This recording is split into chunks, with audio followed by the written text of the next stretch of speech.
প্রায় সবগুলো গাছে ফুল ফল ধরেছে। এটা হচ্ছে কাঠগোলাপের একটা গাছ। এই ফুলের নাম কি আমি জানি না, কিন্তু দেখতে অনেক সুন্দর।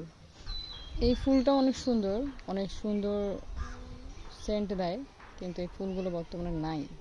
সুন্দর পেয়ারা ধরেছে। ছাদের গাছে যে ফল হয় সেই ফলগুলো অনেক অনেক মিষ্টি হয়। অনেকগুলো পেয়ারা ধরছে এবার। এই সবজিটার নাম আমি ভুলে গেছি, নাম জানি না। ক্যাপসিকাম অনেক বড় সাইজের হয়, তো অনেকগুলো ক্যাপসিকাম ফুল আসছে, প্লাস ছোট ছোট হয়েছে। পাশে এই মরিচটা আছে, এই মরিচে প্রচুর ঝাল।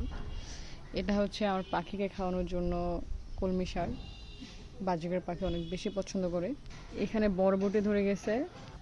আবার এখানে হচ্ছে কল্লা। এই কল্লাটা অনেক বড় হয়, প্রায় এক হাতের মতো বড় হয়, এত বড় কল্লা হয় আর কি। খেতেও মোটামুটি ভালো। এগুলো হচ্ছে পুঁই শাক। ছাদে কলা গাছ লাগাইছি, যদি কলা ধরে আর কি। ভিডিওটা বড় করব না, স্মৃতি হিসেবে রাখার জন্য ভিডিওটা করে রাখি। এটা হচ্ছে সবচেয়ে ইন্টারেস্টিং একটা গাছ, লজ্জাবতীর গাছ।